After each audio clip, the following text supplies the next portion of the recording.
ದಾವಣಗೆರೆ ದಕ್ಷಿಣ ಈಗ ಉಪಚುನಾವಣೆ ನಡೀತಿಲ್ಲ, ಇದರ ಒಂದು ಟಿಕೆಟ್ ಹಂಚಿಕೆ ಎಲ್ಲ ಒಂದು ಕಡೆ ಸ್ವಲ್ಪ ಗೊಂದಲದ ವಾತಾವರಣ ಸೃಷ್ಟಿ ಆಯಿತು ಕಾಂಗ್ರೆಸ್ನಲ್ಲಿ.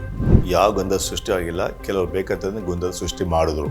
ಆ ಸಂದರ್ಭ ನಾವು ಕೂಡ ಈ ಬಾರಿ ಅಲ್ಪಸಂಖ್ಯಾತರ ಕೊಡಿ ಅಂತ ಬೇಡಿಕೆ ಇಟ್ಟಿದ್ದು ಸರಿ. ಜಮೀರ್ ಅವರು ಮೊಬೈಲ್ ಸ್ವಿಚ್ ಆಫ್ ಆಗಿತ್ತು, ಅವರು ಕೂಡ ಸಭೆಗೆ, ಮುಖ್ಯಮಂತ್ರಿಗಳು ಸಭೆಗೆ ಬರಲಿಲ್ಲ. ನಜೀರ್ ಇದ್ರು. ಇಮಿಡಿಯೇಟ್ಲಿ ನೀವು ಹೊರಟ್ಬಿಟ್ಟು ಅಲ್ಲಿ ಅವ್ರು ವಿಡ್ರಾ ಮಾಡ್ತಾರೋ ಬಿಡ್ತಾರೋ, ಶ್ಯಾಮ್ನೂರ್ ಜೊತೆ ಕೆಲಸ ಮಾಡಂತ 40 ವರ್ಷದ ಕೆಲಸ ಮಾಡ್ಕೊಂಡು ಸಾಧಿಸ್ತಾ ಅವ್ರಿಗೆ ಮನೆ ಒಲಿಸಿ ಪ್ರಯತ್ನ ಮಾಡಿ, ಆಗಲಿ ಚಿಂತೆ ಇಲ್ಲ. ಅಟ್ಲೀಸ್ಟ್ ನಾನು ಹೇಳಿ ಕಳಿಸಿ ಅಂತ ಹೇಳಿ ಅಂತ ಬಿಟ್ಟು ಹೇಳಿದ್ರು. ಅಲ್ಲಿ ಹೆಲಿಕಾಪ್ಟರ್ ಹತ್ರ ಬಂದು ಇಲ್ಲ ಕೊನೆಗೆ ನಾನು ಬರಲ್ಲ, ನೀವು ಹೋಗಿ ಅಂತ ಹೇಳೋಂಥ ಮಾತು ನಜೀರ್ ಅಹಮದ್ ಹೇಳಿ ಅಲ್ಲಿಂದ ಹೊರಟ್ಬಿಟ್ರು. ಇವತ್ತು ಅಲ್ಪಸಂಖ್ಯಾತರಿಗೆ ಕಾಂಗ್ರೆಸ್ ಏನು ಕೊಟ್ಟಿಲ್ಲ ಹೇಳಿ. ಇವತ್ತು ಸ್ಪೀಕರ್ ಮಾಡಿದ್ದಾರೆ. ರಾಜ್ಯದಲ್ಲಿ ಶಾಂತಿ ಇದೆ, ನೆಮ್ಮದಿ ಇದೆ, ಸಹಬಾಳ್ವೆಯಿದೆ, ಅಭಿವೃದ್ಧಿ ಆಗ್ತಾ ಇದೆ.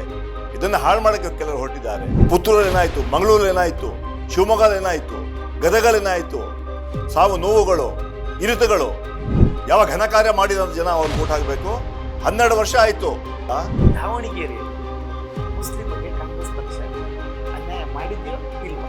ಟಿಕೆಟ್ ಕೇಳಿದ್ರು ಸರಿ, ನಾವೆಲ್ಲ ಅಲ್ಪಸಂಖ್ಯೆ ಟಿಕೆಟ್ ಕೊಡ್ಬೇಕಂತ ಹೇಳಿ ಒಂದ್ ಕಡೆ ಒಂಥರ ಮಾಡಿ ಇನ್ನೊಂದು ಕಡೆ ಬೇರೆ ರೀತಿ ಮಾಡಿದ್ರೆ ಇಡೀ ರಾಜ್ಯ ನಮ್ಮ ಪ್ರಶ್ನೆ ಕೇಳುತ್ತೆ. 45 ವರ್ಷದ ದುಡ್ದವನು ಸನ್ಮಾನ್ಯ ರೆಹಮಾನ್ ಖಾನ್ ಇದ್ದಾರೆ. ಅದಾದ್ಮೇಲೆ ಸೀನಿಯಾರಿಟಿ ನನಗೇ ಬರುತ್ತೆ, ಇನ್ಯಾರೂ ಬರೋದಿಲ್ಲ. ಎಲ್ಲರೂ ಪಕ್ಷ ಬಿಟ್ಟು ಬೇರೆ ಪಕ್ಷ ಕೆಲವರೆಲ್ಲ ಬಂದಿದ್ದಾರೆ.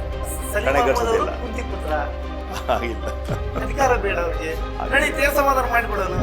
100 ದಿನಗಳಲ್ಲಿ ಕಪ್ಪೋಡ ತಂದು ಎಲ್ಲ ಅಕೌಂಟ್ಗೆ 15 ಲಕ್ಷ ಹಾಕ್ತಂತ ಸುಳ್ಳು ಹೇಳಿದ್ರು. 12 ವರ್ಷ ಆಯ್ತು, 15 ರೂಪಾಯಿ ಕೂಡ ಯಾರ ಅಕೌಂಟ್ ಬರಲಿಲ್ಲ. 24 ಕೋಟಿ ಉದ್ಯೋಗ ಕೊಡಬೇಕಾಯ್ತು, 24 ಲಕ್ಷ ಕೊಡಲಿಲ್ಲ. ಯಾವ ಡಬಲ್ ಇನ್ಕಮ್ ರೈತರ ಆಗಲಿಲ್ಲ. ಪೆಟ್ರೋಲ್ ಬೆಲೆ 55 ರೂಪಾಯಿ ಆಯಿತು, 100ಕ್ಕೆ ದಾಟಿದೆ. ಕರೋನಾ ಸಂದರ್ಭದಲ್ಲಿ ಜನರು ನರ್ಕ ತೋರಿಸ್ಬಿಟ್ರು. ಇವ್ರನ್ನ 9ನೇ ತಾರೀಕು ಅವರು ಬೆತ್ತಲೆ ಮಾಡೋಂಥ ಕೆಲಸ ನಾವು ಮುಂದಿನಗಳನ್ನು ಮಾಡ್ತೀವಿ. ನವನಾಯಕ ವಿಶೇಷ ಕಾರ್ಯಕ್ರಮಕ್ಕೆ ಸ್ವಾಗತ. ನಾನು ಹಜರತ್ ನದಾಬ್. ವೀಕ್ಷಕರೇ, ದಾವಣಗೆರೆ ದಕ್ಷಿಣ ವಿಧಾನಸಭಾ ಏನು ಉಪಚುನಾವಣೆ ನಡೀತಾ ಇದೆ. ಈ ಒಂದು ಉಪಚುನಾವಣೆ ಪ್ರಚಾರ ಅಬ್ಬರದ ಪ್ರಚಾರದ ಮಧ್ಯೆ ನಾನಿವತ್ತು ಏನು ಕಾಂಗ್ರೆಸ್ ಪಕ್ಷದ ಹಿರಿಯ ನಾಯಕರಾದಂಥ ಸಲೀಂ ಅಹಮದ್ ಅವರು ನನ್ನ ಜೊತೆ ಇದ್ದಾರೆ. ಅವರನ್ನು ಒಂದಿಷ್ಟು ನೇರವಾದ ಪ್ರಶ್ನೆಗಳನ್ನು ಇವತ್ತು ಅವ್ರ ಮುಂದೆ ಇಡ್ತಾ ಇದ್ದೀನಿ. ಸರ್, ಕಾರ್ಯಕ್ರಮಕ್ಕೆ ಸ್ವಾಗತ. ನಮಸ್ಕಾರ. ಸರ್, ಉಪಚುನಾವಣೆ ರಂಗೇರಿದೆ, ಹೇಗೆ ನಡೀತಾ ಇದೆ ಸರ್ ಪ್ರಚಾರ?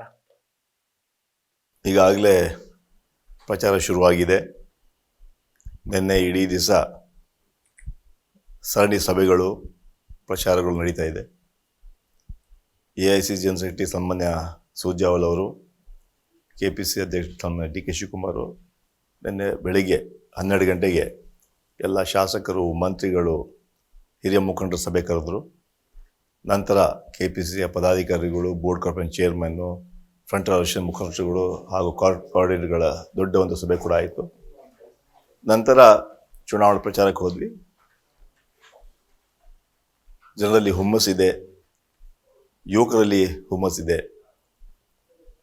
ಒಬ್ಬ ಯುವಕನಿಗೆ ಕಾಂಗ್ರೆಸ್ ಪಕ್ಷ ಅವಕಾಶ ಮಾಡಿಕೊಟ್ಟಿದೆ ಅಂತ ಸಮರ್ಥಕ್ಕೆ ಸಂಪೂರ್ಣ ಬೆಂಬಲವನ್ನು ವ್ಯಕ್ತಪಡಿಸ್ತಾ ಇದ್ದಾರೆ. ದಿವಂಗತ ಶ್ಯಾಮ್ನೂರ್ ಶಿವಶಂಕರಪ್ಪ ಕಳೆದ 35 ವರ್ಷ ಈ ಜಿಲ್ಲೆಯಲ್ಲಿ ಪಕ್ಷವನ್ನು ಕಟ್ಟಿದವರು, ಅತ್ಯಂತ ಹಿರಿಯ ಆ ಸಮಾಜದ ಮುಖಂಡರು, ಅಖಿಲ ಭಾರತ ವೀರಶೈವ ಮಹಾಸಭಾದ ಅಧ್ಯಕ್ಷರು ಕೂಡ ಆಗಿದ್ದರು. ಅವರನ್ನ ಕೂಡ ನೆನೆಸ್ಕೊಳ್ತಾರೆ. ಮಲ್ಲಿಕಾರ್ಜುನ್ ಅವರ ನಾಯಕತ್ವದಲ್ಲಿ ಸಾಕಷ್ಟು ಇಲ್ಲಿ ಜಿಲ್ಲೆ ಅಭಿವೃದ್ಧಿ ಆಗಿದೆ, ಹಾಗೂ ಈ ಕ್ಷೇತ್ರ ಕೂಡ ಅಭಿವೃದ್ಧಿ ಆಗಿದೆ. ಹಾಗೂ ವಿಶೇಷವಾಗಿ ನಮ್ಮ ಸರ್ಕಾರದ ಸಾಧನೆ, 5 ಗ್ಯಾರಂಟಿಗಳು ಈ ಚುನಾವಣೆಗೆ ಸಾಕಷ್ಟು ಶಕ್ತಿ ಕೊಡುವಂಥ ಕೆಲಸ. ಈ ಚುನಾವಣೆ ಗೆಲುವು ಈ ಕಾರ್ಯಕ್ರಮ ಶ್ರೀರಕ್ಷೆ ಆಗಲಿದೆ ಅಂತ ಹೇಳೋದು ಬಯಸ್ತಾ ಇದ್ದೇನೆ. ಸರ್, ಈ ಸ್ಪೆಷಲಿ ದಾವಣಗೆರೆ ದಕ್ಷಿಣ ಏನು ಉಪಚುನಾವಣೆ ನಡೀತಿಲ್ಲ, ಇದರ ಒಂದು ಟಿಕೆಟ್ ಹಂಚಿಕೆ ಅದಕ್ಕಿಂತ ಮುಂಚೆ ಸ್ವಲ್ಪ ಹಿಂದಕ್ಕೆ ಹೋದಾಗ ಎಲ್ಲ ಒಂದು ಕಡೆ ಸ್ವಲ್ಪ ಗೊಂದಲದ ವಾತಾವರಣ ಸೃಷ್ಟಿ ಆಯಿತು ಕಾಂಗ್ರೆಸ್ನಲ್ಲಿ. ಯಾವ ಗೊಂದಲ ಸೃಷ್ಟಿ ಆಗಿಲ್ಲ, ಕೆಲವರು ಬೇಕಂತಂದ್ರೆ ಗೊಂದಲ ಸೃಷ್ಟಿ ಮಾಡಿದ್ರು. ಸುಮಾರು 3 ಸಭೆ ಹಿರಿಯ ಮುಖಂಡರು ನಮ್ಮನ್ನು ಅಲ್ಪಸಂಖ್ಯಾತ ನಾಯಕರನ್ನ ಕರೆದಿದ್ರು. ಆ ಸಂದರ್ಭ ನಾವು ಕೂಡ ಈ ಬಾರಿ ಅಲ್ಪಸಂಖ್ಯಾತರ ಕೊಡಿ ಅಂತ ಬೇಡಿಕೆ ಇಟ್ಟಿದ್ದು ಸರಿ. 3 ಸಭೆಗಳಲ್ಲಿ ನಾವು ಆ ಮುಖಂಡರಿಗೆ ಹೇಳಿ ನಾವೆಲ್ಲ ಸೇರಿ ಒಬ್ಬ ಅಲ್ಪಸಂಖ್ಯಾತ ಅವಕಾಶ ಮಾಡಿಕೊಡಿ ಹೇಳೋಂಥ ಮಾತನ್ನು ಹೇಳಿದ್ರು. ಅಂತಿಮ ಸಭೆಯಲ್ಲಿ ಅಲ್ಲಿ ಸನ್ಮಾನ್ಯ ಮಲ್ಲಿಕಾರ್ಜುನ್ ಅವರು ಕೂಡ ಸಭೆಯಲ್ಲಿ ಬಂದಿದ್ದರು. ನಾನಿರ್ಬೋದು, ಜಮೀರ್ ಇರ್ಬೋದು, ರಿಜ್ವಾನ್ ಇರ್ಬೋದು, ನಜೀರ್ ಇರ್ಬೋದು, ತನ್ವೀರ್ ಸೇಠ್ ಇರ್ಬೋದು, ರಹೀಮ್ ಖಾನ್ ಇರ್ಬೋದು, ಹ್ಯಾರಿಸ್ ಇರ್ಬೋದು, ನಮ್ಮೆಲ್ಲರ ಸಮ್ಮುಖದಲ್ಲಿ ಚರ್ಚೆ ಆಯಿತು.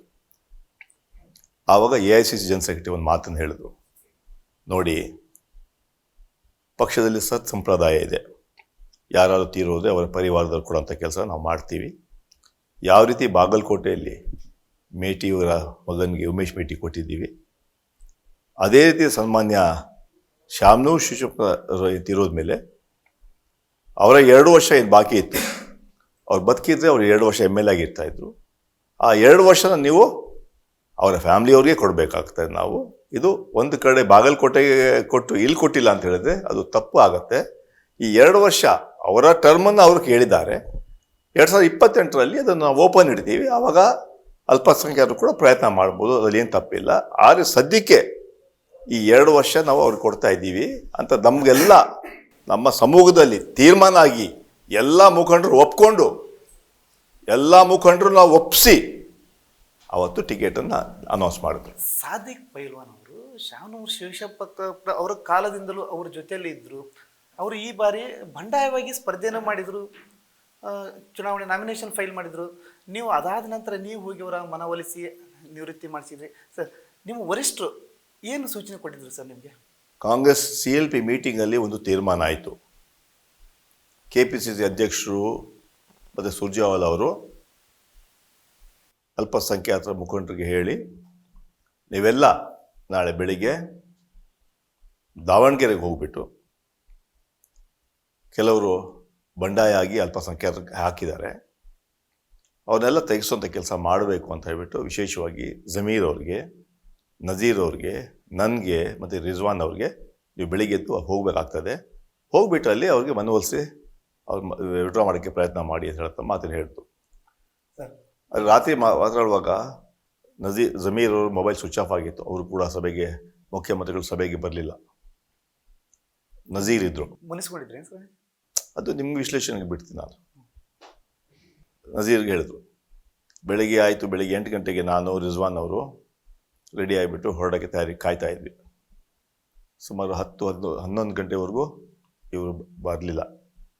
ಮುಖ್ಯಮಂತ್ರಿಗಳು ವಿಧಾನ ಪರಿಷತ್ಗೆ ಬಂದರು. ನಾನು ಕೂಡ ಅಲ್ಲೇ, ನಾನು ಚೀಫ್ ವಿಪ್ ನೋಡಿ ಅಲ್ಲೇ ವೆಯ್ಟ್ ಮಾಡ್ತಾ ಇದ್ದೆ ಹೋಗೋಕ್ಕೆ. ನನಗೆ ನೋಡಿ ಕೂಡಲೇ ಹೇಳಿದ್ರು, ಯಾಕೆ ನೀವು ಹೋಗಲಿಲ್ಲ ಅಂತ. ಸರ್ ಈ ಕಾರಣ ಯಾರು ಬರಲಿಲ್ಲ, ಕಾಯ್ತಾ ಇದ್ದೀನಿ ನಾನು ಅಂತ. ಅಷ್ಟೊತ್ತಿಗೆ ಅಲ್ಲಿ ನಮ್ಮ ಪೊಲಿಟಿಕಲ್ ಸೆಕ್ರೆಟರಿ ನಜೀರ್ ಅಹಮದ್ ಅವರು ಬಂದರು. ರಿಜ್ವಾನು, ನಾನು, ನಜೀರು ಅಲ್ಲಿದ್ವಿ.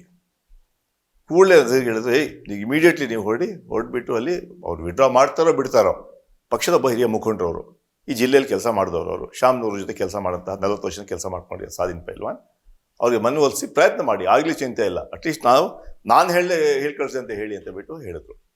ಆಯ್ತು, ನಾವು 3 ಜನ ನಾವು ಸೀದಾ ಬಂದ್ವಿ.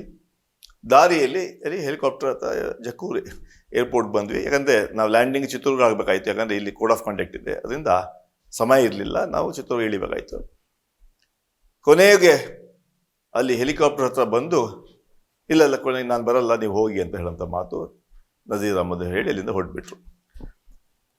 ಅದಾದಮೇಲೆ ನಾನು ರಿಜ್ವಾನ್ ಅವರು ಆಯಿತು ಅಂತ ಹೇಳ್ಬಿಟ್ಟು ನಾವಿಬ್ಬರು ಬಂದು ಇಲ್ಲಿ ಸಾದಿಕ್ ಪೈಲ್ವಾನ್ನ ಮೊದಲಿಸಿ. ನಮಗೂ ಕೂಡ ಸಾಕಷ್ಟು ನಮ್ಗೆ ಗೊತ್ತಿತ್ತು, ಇಂಥ ಆಕ್ರೋಶ ಸ್ಥಿತಿಯಲ್ಲಿ ಯಾರು ಕೂಡ ಒಪ್ಪುವಂಥ ಕೆಲಸ ಆಗಲ್ಲ. ಆದರೂ ಕೂಡ ಮುಖ್ಯಮಂತ್ರಿಗಳ KPCC ಅಧ್ಯಕ್ಷ DK ಶಿವಕುಮಾರ್ ಸಂದೇಶವನ್ನು ತೊಗೊಂಡು ನಾವು ಬಂದ್ವಿ. ಅವ್ರಿಗೆ ಹೇಳಿದ್ವಿ, CM ಅವರು DCM ನಮ್ಗೆ ಕಳಿಸ್ಕೊಟ್ರು ನಿಮ್ಮ ಹತ್ರ ಮಾತಾಡಲಿಕ್ಕೆ. ಅದಾದಮೇಲೆ 3 ಗಂಟೆ ಆಯಿತು. 3 ಗಂಟೆ ಆದಮೇಲೆ ಕೂಡ ಸುಮಾರು 4-5 ಗಂಟೆ ಮತ್ತೆ ಅವತ್ತು ಚರ್ಚೆ ಮಾಡಿ ಎಲ್ಲ ವಾಸ್ತವಾಂಶ ಸ್ಥಿತಿ ಹೇಳಿ ಅವಾಗ ಹೇಳಿದ್ರು ಅವರು, ಇಲ್ಲ ನಾನು ಶಾಮನೂರ್ ಶಿವಶಂಕರ ಶಿಷ್ಯ ನಾನು, ಆದರೆ ಕೆಲವರು ದಾರಿ ತಪ್ಪಿಸ್ಬಿಟ್ಟು ನನಗೆ ಬಂಡಾಯ ಹಾಕಿ ಅಂತ ಹೇಳಿ ದಯವಿಟ್ಟು ನನಗೆ ಹಾಕಿಸ್ಬಿಟ್ರು ಅಂತ ಅಲ್ಲೂ ಹೇಳಿದ್ರು. ಮತ್ತು ಮುಖ್ಯಮಂತ್ರಿಗಳಿಗೂ ಅಧ್ಯಕ್ಷರುಗಳು ಅವರೇ ಹೇಳಿದ್ರು. ಅದಾದಮೇಲೆ CM ಅವ್ರು DC ಮಾತಾಡಿದ್ರೆ ಬೆಳಿಗ್ಗೆ ಬರಬೇಕಂದ್ರೆ ಬೆಳಿಗ್ಗೆ 12 ಗಂಟೆಗೆ ಬೆಂಗಳೂರಿಗೆ ಬಂದರು. ಸೀದಾ ನೇರವಾಗಿ ಮುಖ್ಯಮಂತ್ರಿ ಹತ್ರ ಬಂದು ಮಾತಾಡಿ, ಇಲ್ಲ ಸರ್, ನಾನು ಯಾವತ್ತೂ ಕೂಡ ಹೋಮೋದು ಶಕ್ತಿ ಗೆಲ್ಲಂಥ ಕೆಲಸ ನಾನು ಯಾವತ್ತೂ ಮಾಡೋಕ್ಕೆ ಹೋಗಲ್ಲ. ನಾನು ಒಂದು ವೇಳೆ ಕಂಟೆಸ್ಟ್ ಮಾಡಿದರೆ BJP ಗೆದ್ದು ಬಂದ್ಬಿಡುತ್ತೆ, ಆ ಕೆಲಸ ನಾನು ಮಾಡೋದಿಲ್ಲ. ನಾನು ಇಡೀ ಅವ್ರ ಫ್ಯಾಮಿಲಿ ಮೆಂಬರ್ ಥರ, ಅದರಿಂದ ನಾನು ಕೋಪದಲ್ಲಿ ಮಾಡಿದೆ. ಅದಕ್ಕೆ ಕೆಲ ವಿಚಾರಗಳನ್ನು ಗೌಪ್ಯವಾಗಿ ಅದನ್ನು ಸಾದಿಕ್ ಪೈಲ್ವಾನ್ ಗೌಪ್ಯವಾಗಿ ಅಧ್ಯಕ್ಷರಿಗೆ, ಸುರ್ಜೇವಾಲಾ ಅವರಿಗೆ ಮತ್ತು ಶಿವಕುಮಾರ್ ಅವ್ರಿಗೆ ಹೇಳಿದ್ರು. ಎಲ್ಲ ಯಾವ ರೀತಿ ಆಯಿತು, ಕಳೆದ 2 ತಿಂಗಳು ಏನೆಲ್ಲ ಆಯಿತು, ಕೆಲವರು ನನಗೆ ಮಿಸ್ಲೀಡ್ ಮಾಡಿ ಹಿಂದೆ ಟಿಕೆಟ್ ಆಗಿಬಿಡ್ತು ಅಂತ ಹೇಳಿ ಬೆಂಗಳೂರಲ್ಲಿ ನನ್ನ ಹೆಸರೇ ಹೇಳಲಿಲ್ಲ ಅವರು. ಎಲ್ಲ ಷಡ್ಯಂತ್ರ ಮಾಡಿದ್ದಾರೆ ನನ್ನ ವಿರುದ್ಧ. ಅದರಿಂದ ನಾನು ಕೋಪ ಮಾಡ್ಕೊಂಡು ಈಗೆಲ್ಲ ಅರ್ಥ ಆಗಿದೆ ನನಗೆ. ಸೊ ಅದರಿಂದ ನಾನು ಇವತ್ತು ಪಕ್ಷಕ್ಕೆ ಸಂಪೂರ್ಣ ಮಾಡ್ತೀನಿ ಅಂತ ಹೇಳಿ. ಪೈಲ್ವಾನ್ ವಿಷಯದಲ್ಲಿ ಸಲೀಂ ಅಹಮದ್ ಅವ್ರು ಏನು ಪಕ್ಷ ಏನು ಕೊಟ್ಟಿತ್ತಲ್ಲ ಟಾಸ್ಕ್ ಅದನ್ನ ಅಚ್ಚುಕಟ್ಟಾಗಿ ನೆರವೇರಿಸಿದ್ರು. ಸಾದಿಕ್ ಪೈಲ್ವಾನ್ ಅವ್ರನ್ನ ನಿವೃತ್ತಿನೂ ಮಾಡಿಸಿದ್ರು. ನೆಕ್ಸ್ಟ್ ಸರ್, ಒಂದು ನಿಮ್ಮ ಪಕ್ಷ ಸಾದಿಕ್ ಪೈಲ್ವಾನ್ ಅವ್ರಿಗೆ ಏನು ಭರವಸೆ ಕೊಟ್ಟಿದೆ? ಯಾವ ಭರವಸೆ ಕೊಟ್ಟಿಲ್ಲ. ಅವ್ರಿಗೆ ಕೇಳಿ ನೀವು, ಒಬ್ಬ ಪ್ರಾಮಾಣಿಕ ಕಾರ್ಯಕರ್ತ, ಅವ್ರಿಗೆ ಹೇಳಿದ್ವಿ, ಅವನು ಒಂದೇ ಹೇಳ್ದ, ಅವನಿಗೆಲ್ಲ ಅರ್ಥ ಆಯಿತು. ಯಾರು ಮುಖಂಡರು ಕೂಡ ನನಗೆ ಬೆಂಬಲಕ್ಕೆ ನಿಲ್ಲಿಲ್ಲ, ನನ್ನ ಮಿಸ್ಯೂಸ್ ಮಾಡಿದ್ರು. ನಾನು ಬರೀ ಈ ಒಂದು ವಿಚಾರಕ್ಕೆ ನಾನು ಬಿಟ್ಟು 40 ವರ್ಷ ಪಕ್ಷ ಬಿಟ್ಟು ನಾನು ಎಲ್ಲಿ ಹೋಗಲಿ, ನಾನು ಅಲ್ಲಲ್ಲ ಕೇಳಿದೆ, ಎಲ್ಲಿ ಹೋಗಲಿ, ನಾನು ಪಕ್ಷ ಬಿಟ್ಟು ಎಲ್ಲಿ ಹೋಗಕ್ಕೆ ಸಾಧ್ಯ ಇದೆ? ನಾನು ನಾಳೆ ದಿವಸ ಹೆಚ್ಚು ಕಡಿಮೆ ಆಗಿ BJP ಗೆದ್ದು ಬಂದುಬಿಟ್ರೆ ಜನ ನನಗೆ, ನಮ್ಮ ಸಮಾಜದವರು ನನಗೆ ಬಿಡೋದಿಲ್ಲ. ನಾನು ಕೋಪದಲ್ಲಿ ನಾನು ಕಂಟೆಸ್ಟ್ ಮಾಡಿ ಓಟ್ ತೊಗೊಂಡು ಓಟ್ ಡಿವೈಡ್ ಮಾಡಿಬಿಟ್ರೆ BJP ನಾನು ಗೆದ್ದುಬಿಟ್ರೆ ಯಾರು ಉತ್ತರ ಕೊಡ್ತಾರೆ? ಅದರಿಂದ ನಾನು ಇಲ್ಲ, ಪಕ್ಷದ ಕಾರ್ಯಕರ್ತರಾಗಿ ನಾನು ಇವತ್ತು ಮುಖಂಡರಾಗಿ ಕೆಲಸ ಮಾಡ್ತಾ ಇದ್ದೀನಿ. ನನ್ನ ಕೆಲಸ ಏನೋ ಒಳ್ಳೇದಾದರೆ ಮುಂದೆ ನನಗೆ ನೋಡ್ಕೋಬೇಕು ಹೇಳಂತ ಮಾತನ್ನ, ನನ್ನ ಇಂಟ್ರೆಸ್ಟ್ನ ನೋಡ್ಕೋಬೇಕಂತ. ಈಗ ದಶಕಗಳ ಕಾಲ ಕಾಂಗ್ರೆಸ್ ಅಲ್ಲಿದ್ದು ಕಾಂಗ್ರೆಸ್ ಪಕ್ಷವನ್ನು ಕಟ್ಟಿ ದುಡಿದು ಎಲ್ಲ ಮಾಡಿದವರು, ಹಾಗಾದ್ರೆ ವಾಪಸ್ ಯಾಕೆ ಪಡಿಬೇಕಾಗಿತ್ತು? ಅವ್ರು ಹೇಳ್ತಾ ಇಲ್ಲ, ನಾನು ಶ್ಯಾಮದೂರ್ ಅವರ ಶಿಷ್ಯ, ಆ ಫ್ಯಾಮಿಲಿಲಿ ಊಟ ಮಾಡಿದ್ದೀನಿ, ಯಾವ ಕೂಡ ದ್ರೋಹ ಮಾಡಲ್ಲ ಆ ಫ್ಯಾಮಿಲಿಗೆ. ನಾನು ಅದು ನೇರವಾಗಿ ಹೇಳೋದು, ಯಾವ ಕಾರಣಕ್ಕೂ ನಾವು ಅವ್ರಿಗೆ ದ್ರೋಹ ಮಾಡಲ್ಲ. ಆ ಅಮ್ಮ ಅವರ ನಮ್ಮ ಇವರ ಶ್ಯಾಮನೂರ್ ನಮ್ಮ ಮಲ್ಲಿಕಾ ತಾಯಿ ನನ್ನ ಊಟ ಹಾಕಿ ಬೆಳೆಸಿದಾರೆ ನನಗೆ. ಆ ಮಂತ್ರಕ್ಕೆ ನಾನ್ಯಾಕೆ ದ್ರೋಹ ಮಾಡಲಿ? ನಾನು ಯಾವತ್ತೂ ಕೂಡ ಮುಂದೆ ಕೂಡ ಆಪ್ತ ಆಗಿರ್ತೀನಿ. ನಾನು ಆ ಕೋಪದಲ್ಲಿ ನನಗೆ ಟಿಕೆಟ್ ಸಿಕ್ಕಿಲ್ಲ ಅಂತ ಕೆಲವರು ನನ್ನ ಮಿಸ್ಲೀಡ್ ಮಾಡಿದ್ರು. ನೀನು ಟಿಕೆಟ್ ಆಗೋಯ್ತು ಅಂತ ಹೇಳಿ ನನಗೆ ನಾಮಿನೇಷನ್ ಬೇರೆ ಫೈಲ್ ಮಾಡಿಸ್ಬಿಟ್ರು. ಅದರಿಂದ ಇದೆಲ್ಲ ಸಮಸ್ಯೆ ಆಯಿತು. ನಾನು ಸರಿಯಾಗಿ ಮಾಡಿಬಿಟ್ಟು ಈಗ ಒಳ್ಳೆ ರೀತಿ ಕೆಲಸ ಮಾಡ್ತಾಯಿದ್ದೀವಿ. ನಿನ್ನೆ ಕೂಡ ಅಲ್ಪಸಂಖ್ಯಾತ ದೊಡ್ಡ ಒಂದು ಸಭೆ ಕೂಡ ಆಯಿತು. ನಿನ್ನ ದೊಡ್ಡ ಸಭೆ ಪೂಜಾ ಹೋಟೆಲ್ಲಿ ಸಮಾಜ ಎಲ್ಲ ಗುರುಗಳ ದೊಡ್ಡ ಸಭೆ ಆಯಿತು. ಅಲ್ಲೂ ಕೂಡ ಬಂದಿದ್ದರು, ದಾದು ಸೇಠ್ ಬಂದಿದ್ದರು, ಅಲ್ಪಸಂಖ್ಯಾತರು ಎಲ್ಲ ಮುಖಂಡರು ಬಂದಿದ್ದರು. ಸೊ ಒಟ್ಟಲ್ಲಿ ಸುಸೂತ್ರವಾಗಿ ನಡೀತಾ ಇದೆ. ಕನಿಷ್ಠ 40,000 ಓಟ್ಗಳಿಂದ ಸಮರ್ಥ ಗೆಲ್ತಾ ಅಂತ ವಿಶ್ವಾಸ ವ್ಯಕ್ತಪಡ್ತಾ ಇದೆ. ಜಮೀರ್ ಅಹಮದ್ ಅವರಿಗೆ ಸುರ್ಜೇವಾಲ್ ಅವರು ಅವಮಾನ ಮಾಡಿ ಕಳಿಸಿದ್ರು. ಅವರು ಹಿಂದಕ್ಕೆ ಸರಿದ ನಂತರ ಕಾಂಗ್ರೆಸ್ ಪಕ್ಷ ನಿಮ್ಮನ್ನು ಮತ್ತು ರಿಜ್ವಾನ್ ಅರ್ಷದ್ ಅವರನ್ನು ಮುಂದೆ ಬಿಟ್ಟಿದೆ. ನಿಮ್ಮ ಅಭಿಪ್ರಾಯ? ಯಾರು ಜಾಸ್ತಿ ಇದೇ ಮಾತು ಕೇಳಿ ಬರ್ತಾ ಇದೆ. ಯಾರು ಅವಮಾನ ಮಾಡಿ ಕಳಿಸಿಲ್ಲ. ಅದೆಲ್ಲ ಕಪೋಕಲ್ಪಿತ. ಯಾಕಂತ ಹೇಳಿದ್ರೆ ಪ್ರತಿಯೊಬ್ಬರಿಗೂ ಅವ್ರದೇ ರೀತಿಯಲ್ಲಿ ಒಂದು ಕೆಲಸಗಳಿದೆ. ಯಾರೂ ಇಲ್ಲ. ಇವತ್ತು ನಾವು ಬಂದು ಕಾರ್ಯಕ್ರಮ ಮಾಡ್ತಾ ಇದ್ದೀವಿ. ನಮಗೆ ನೀನು ಮಲ್ಲಿಕಾರ್ಜುನ್ ಕರೆದ್ರ, ಇನ್ನು ಮದುವೆ ಮನೇನ ಇದು ಕರಿಯೋಕ್ಕೆ, ಇನ್ವಿಟೇಷನ್ ಕೊಟ್ಟು ಕಳ್ಸೋಕ್ಕೆ? ಇದು ನಮ್ಮ ಧರ್ಮ, ನಮ್ಮ ಕರ್ತವ್ಯ. ನಾವು ಪಕ್ಷದ ಕಾರ್ಯಕರ್ತರಾಗಿ ಇಲ್ಲಿ ಬಂದಿದ್ದೀವಿ. ಅಧಿಕಾರ ಬೇಕು ಕಾಂಗ್ರೆಸ್ಸಿಂದ ಅಂತ ಹೇಳಿದ್ರೆ ಚುನಾವಣೆಯಲ್ಲಿ ನಾವು ಒಬ್ಬ ಲೀಡರ್ ಆಗಿಲ್ಲ, ಒಬ್ಬ ಕಾರ್ಯಕರ್ತರಾಗಿ ಬೂತಲ್ಲಿ ಹೋಗಿ ನಾವು ನಮ್ಮ ಜವಾಬ್ದಾರಿನ ನಿರ್ವಹಿಸ್ತೀವಿ. ಇಲ್ಲಿ ಭಾವನೆಗಳಿಗೆ ಅವಕಾಶ ಇಲ್ಲ. ನಮ್ಮ ಕರ್ತವ್ಯ ನಮ್ಮ ಮುಂದೆ ಇದೆ. ನಾವು ಇವತ್ತು ಏನಾದರೂ ಸಲೀಂ ಅಹಮದ್ ಅಂತ ಏನು ಕೂರಿಸ್ಕೊಂಡ್ರೆ ಅದು ಕಾಂಗ್ರೆಸ್ ಪಕ್ಷದಿಂದ. ಯಾರಾದರೂ ನನ್ನಿಂದ ಅಲ್ಪಸಂಖ್ಯಾತರು ಓಟ್ ಹಾಕ್ತಾರೆ ಅಂತ ಹೇಳಿದ ಭ್ರಮೆ ಇಟ್ಕೊಂಡಿದ್ರೆ ಆ ಭ್ರಮೆಯಲ್ಲೇ ಇರಬೇಕು ಅವರು. ಯಾಕಂದರೆ ಕಾಂಗ್ರೆಸ್ಸು ಮೊನ್ನೆ ಹುಟ್ಟಿದ ಪಕ್ಷ, ನಮ್ಮಂಥ ಲಕ್ಷಾಂತರ ಮುಖಂಡರು ತಯಾರು ಮಾಡೋಂಥ ಕಾಂಗ್ರೆಸ್ ಪಕ್ಷ. ಯಾರು ಇರಲಿ ಇರದೇ ಇರಲಿ ಕಾಂಗ್ರೆಸ್ ಪಕ್ಷ ಇರುತ್ತೆ. ನಮ್ಮನ್ನೇ ನೋಡಿ ಯಾರು ಓಟ್ ಹಾಕಲ್ಲ. ಕಾಂಗ್ರೆಸ್ಸಿನ ಸಿದ್ಧಾಂತಗಳನ್ನ, ಕಾಂಗ್ರೆಸ್ನ ವಿಚಾರಧಾರೆಗಳನ್ನ, ಅದಕ್ಕೇನೆ ಓಟ್ ಹಾಕೋದು ಹೊರತು ಇವತ್ತು ಈ ದೇಶದಲ್ಲಿ BJP ತೊಡೆಯುವಂಥ ಶಕ್ತಿ ಯಾರಿಗಿದೆ ಅದು ಕಾಂಗ್ರೆಸ್ ಪಕ್ಷಕ್ಕೆ ಮಾತ್ರ ಅಂತ ಇದೆ. ಇವತ್ತು ಸಾಮಾನ್ಯ ರಾಹುಲ್ ಗಾಂಧಿ ಅವರು ಮೋದಿ ವಿರುದ್ಧ ಹೋರಾಟ ಮಾಡ್ತಾರೆ, ವಿರುದ್ಧ ಹೋರಾಟ ಮಾಡ್ತಾರೆ. ಹಾಗಾದ್ರೆ ಇವರೆಲ್ಲ ರಾಹುಲ್ ಗಾಂಧಿ ವಿರೋಧಿಗಳ? ಯಾರಿಗೋಸ್ಕರ ನೆಗಡಿ ಆದರೆ ಮೂಗು ಕಟ್ ಮಾಡ್ಕೊಳಾಗ್ತದ? ಕೋಪ ಮಾಡಿಕೊಂಡ್ರೆ ನಾವು ತೊಂದರೆ ಮಾಡ್ಕೊಳಾಗ್ತದ? ಅದರಿಂದ ಇವತ್ತು ಕಾಂಗ್ರೆಸ್ ಪಕ್ಷವನ್ನೇ ಈ BJP ಕುಮ್ಮೋದು ಶಕ್ತಿಗಳನ್ನು ಶಕ್ತಿ ಇದೆ. ಹಿನ್ನೆಲೆಯಲ್ಲಿ ಇವತ್ತು ಜನ ಅರ್ಥ ಮಾಡ್ಕೊಳ್ತಾರೆ. ಕೆಲವರು ದಾರಿ ತಪ್ಪಿಸಿದ್ದಾರೆ, ಅವರು ವಾಪಸ್ ದಾರಿಗೆ ಬರ್ತಾ ಇದ್ದಾರೆ. ಕಾಂಗ್ರೆಸ್ ಪಕ್ಷಕ್ಕೆ ನಮ್ಗೆ ಯಾರು ಅಲ್ಲ, ನಮ್ಮನ್ನು ನೋಡಿ ಅಲ್ಲ, ನಮ್ಮಂಥವ್ರು ಜಮೀರ್ ಅಂತವ್ರು ಲಕ್ಷಾಂತರ ಮುಖಂಡರುಗಳನ್ನ ಕಾಂಗ್ರೆಸ್ ತಯಾರು ಮಾಡಿದೆ. ಯಾರು ಬರಲಿ ಯಾರು ಬರದೇ ಇರಲಿ ಜನ ಕಾಂಗ್ರೆಸ್ ಪಕ್ಷಕ್ಕೆ ಆಶೀರ್ವಾದ ಮಾಡ್ತಾರೆ. ವ್ಯಕ್ತಿ ಒಂದು ವೇಳೆ ಯಾರೋ ತಿಳ್ಕೊಂಡ್ರೆ ನಾನು ಅಂತ ಅಹಂಕಾರಕ್ಕೆ ಇಟ್ಕೊಂಡ್ರೆ ಅದು ಆ ಸಮಯ ಹೇಳುತ್ತೆ ಅದಕ್ಕೆ ಏನಾಗುತ್ತೆ. ಈಗ ಸಲೀಂ ಅಹಮದ್ ಅವರು ವಿದ್ಯಾರ್ಥಿ ದೆಸೆಯಿಂದ 45 ವರ್ಷಗಳ ಕಾಲ ಸತತವಾಗಿ ಕಾಂಗ್ರೆಸ್ ಅಲ್ಲಿ ಕೆಲಸ ಮಾಡ್ಕೊಂತ ಬಂದಿದ್ದಾರೆ. ಅದರಲ್ಲಿ 2 ಮಾತೇ ಇಲ್ಲ. ಈಗ ಈ ಉಪಚುನಾವಣೆ ಸಂದರ್ಭದಲ್ಲಿ ಮುಸ್ಲಿಂ ಸಮುದಾಯದ ಒಬ್ಬ ನಾಯಕನ ವಿರುದ್ಧ ಇನ್ನೊಬ್ಬ ನಾಯಕನನ್ನು ಕಾಂಗ್ರೆಸ್ ಪಕ್ಷದ ವರಿಷ್ಠರು ಎತ್ತಿ ಕಟ್ತಾ ಇದ್ದಾರೆ. ಯಾರು ನಿಮ್ಗೆ ಹೇಳ್ತಾರೆ? ನಾನು ನಿಮ್ಗೆ ಹೇಳೋದ್ನಲ್ಲ, ನಾವೆಲ್ಲ ಕಾಂಗ್ರೆಸ್ ಪಕ್ಷದ ಅಲ್ಪಸಂಖ್ಯಾತ ಮುಖಂಡರು. ನಮ್ಮಂತ 100 ಜನ ಮುಖಂಡರುಗಳಿದ್ದಾರೆ. ಯಾರು ಎತ್ತಿಟ್ಕೊಂಡು ಸಿಟಿ ಏನಿಲ್ಲ. ನಮಗೆ ಜವಾಬ್ದಾರಿ ಕೊಟ್ಟಿದ್ದಾರೆ ಮುಖ್ಯಮಂತ್ರಿಗಳು, KPC ಅಧ್ಯಕ್ಷರು ಸುರ್ಜೇವಾಲಾ ಅವರು ನಮಗೊಂದು ಟಾಸ್ಕ್ ಕೊಟ್ಟರು.